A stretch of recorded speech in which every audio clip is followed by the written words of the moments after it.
వికసిత భారత్ లక్ష్యంగా కేంద్ర బడ్జెట్ ఉందని అన్నారు బీజేపీ రాష్ట్ర అధ్యక్షుడు రామచంద్రరావు. దేశ ప్రగతికి బడ్జెట్ తోడ్పడుతుందని చెప్పారు. మూడో అతిపెద్ద ఆర్థిక వ్యవస్థగా భారత్ చేరుకునేలాగా బడ్జెట్ ఉందన్నారు. బడ్జెట్లో ప్రజలపై ఎటువంటి భారం లేదన్నారు. పీపుల్స్ ఫ్రెండ్లీ బడ్జెట్ను తాము స్వాగతిస్తున్నామని అన్నారు రామచంద్రరావు. 9వ బడ్జెట్ ని ఈరోజు ప్రవేశపెట్టడం జరిగింది. కర్తవ్య భవన్ లో ఈ యొక్క బడ్జెట్ లో దేశానికి 3 కర్తవ్యాలను ముఖ్యంగా మనం ముందు పెట్టడం జరిగింది. ఒకటి ఆర్థికమైనటువంటి ప్రగతి, రెండోది ప్రజల ఆకాంక్షలు, మూడోది సబ్కా సాత్ సబ్కా వికాస్.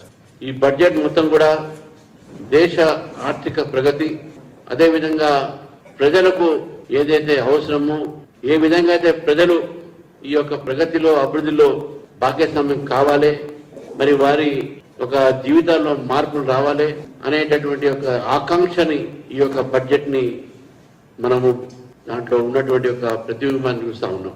మూడోది అందరితో ఈ సమాజంలో అన్ని రంగాలకు ఈ యొక్క ప్రభుత్వం ఒక తోడు ఉంటుంది.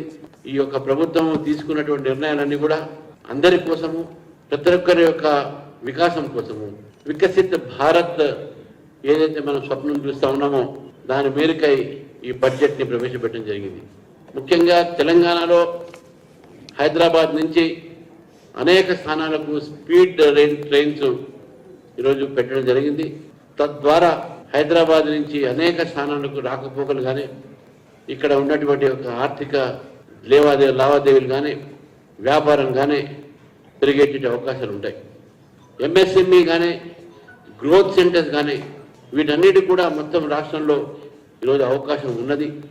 తెలంగాణకు ఈ యొక్క నిర్ణయం వలన, ఈ విధానం వలన మంచి ఒక కారిడోర్, అది ఫార్మసీ కావచ్చు, ఎంఎస్ఎంఎస్సీ కావచ్చు, లేకుంటే ఏరోస్పేస్ ఇండస్ట్రీస్ కావచ్చు, రకరకాలైనటువంటి ఇండస్ట్రీస్ హైదరాబాద్ చుట్టుపక్కల వచ్చేటటువంటి అవకాశం ఉంటుంది. Peoples friendly budget, growth budget భారతదేశంలో అందరికీ, తర్వాత తెలంగాణ కూడా ఒక మంచి ఉపయోగకరమైనటువంటి యొక్క బడ్జెట్.